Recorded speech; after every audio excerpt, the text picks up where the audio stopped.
Hey, welcome to Steel Studio Podcast. I'm Rick Mooney. First of all, I'd like to say Mike and I are very thankful for our fans, thankful for our subscribers, thankful for you. It's been a great year. It's been overwhelming.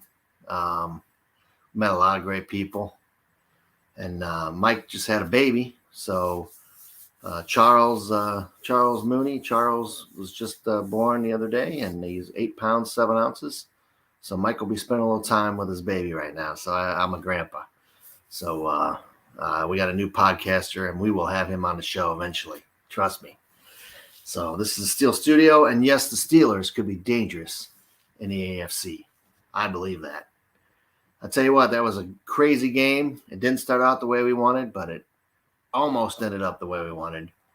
And here's what we think of that. We were missing starters. First of all, we were missing TJ Watt. We're missing Minka. We were missing Hayden. And that's huge on that defense against a quarterback like that. And it showed. We couldn't we had some blown coverages in there, and they scored almost every time they had the ball. I think it was the first time in 20 years a team has scored in the first 5 possessions against the Steelers. That would not have happened if we had our guys. I got to say, Hayward, Highsmith played great. Schobert played great. And we had a chance to win. That's all you can ask for. And we should have won the game, really. I thought personally that was at least a holding call there at the end, and we would have been able to run more clock off and probably won the game at the end with a field goal. But didn't happen. Wasn't meant to be. You strap it up and you go to the next one, man. The team was very resilient. Ben was terrific, especially without practicing. We all know that. The offense finally seems to be improving. You're seeing that line protect. You're seeing Big Ben throw deep. I'm tired of hearing he can't throw deep. He can throw deep. They were stacking the box. He made him pay. That's why we didn't run for that much. We did have over a 50% success rate, but they were stacking the box, and they did a good job. We got to give them some credit. And the line's improved. It really has. Even with a couple guys injured here and there, it has improved. And we only ran 4 times in the second half, and that's because we were down by 17 points. 17 points. You're not going to run the ball. Come on, man. We had missed chances. Claypool missed a touchdown. Ben underthrew him on that one. And another one, he probably could have had a big touchdown or a big play. He fell down after he caught it. I don't know why he keeps falling down. Maybe because he's used to being contested. Let me have a drink here.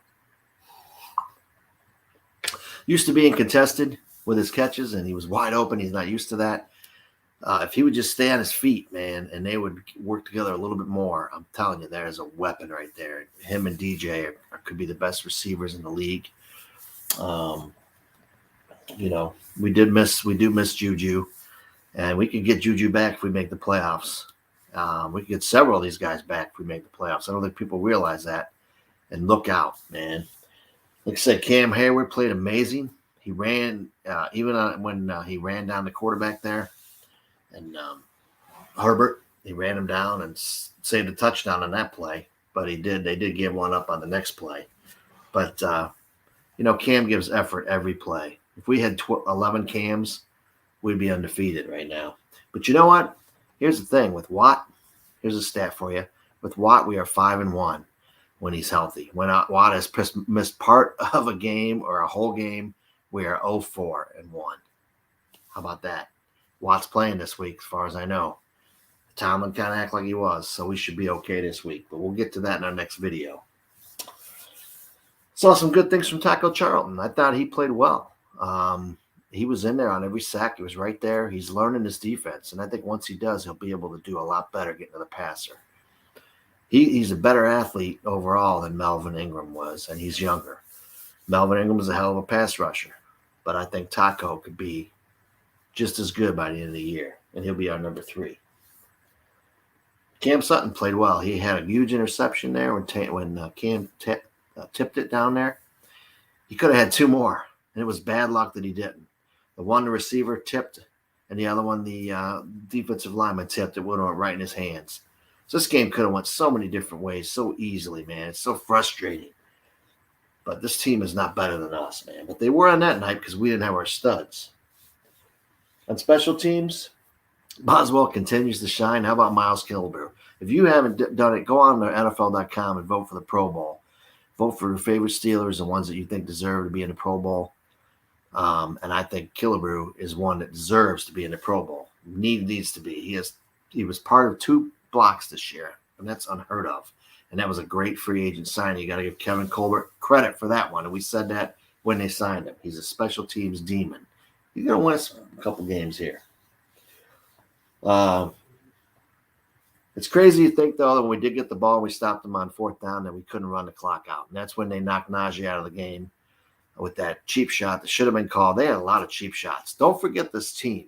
Don't forget this team, because I think we'll see this team again in the playoffs, and we got our horses. It's going to be freaking different. It's going to be different.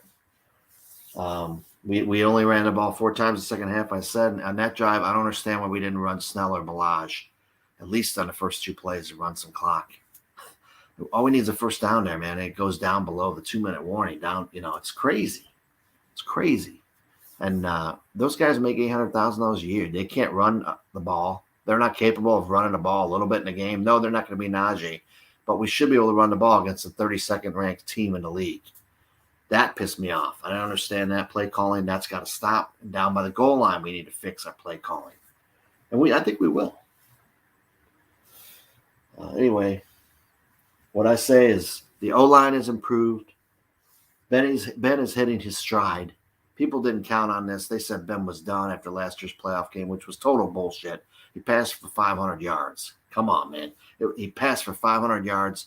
Ben was never done. The only thing that made this offense struggle was a young offensive line, a young running back, young tight end, and a new scheme.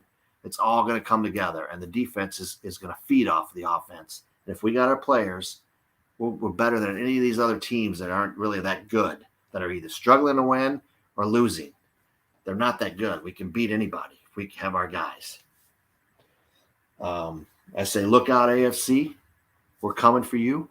And Big Ben will have a chance to win another Super Bowl, in the 7th Super Bowl for the Steelers. Call me crazy. Call us crazy.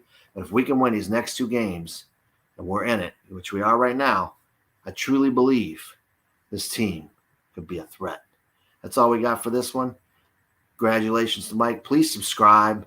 We'll have another preview game for the Bengals, preview video for the Bengals. I'm sorry I don't have Mike here to help me. Sorry if the graphics aren't great and I don't have all the things that he does. But hey, thank you guys again. Happy Thanksgiving to everybody. Enjoy yourself. Have a beer. Let me know what you think. And then we also have our Sunday morning coffee talk, where you can come on here live with me, or you go on Facebook with me, and we'll talk about that day and what's going on. We'll get ready for the game. So appreciate you guys, man. Appreciate you guys so much. Go Steelers.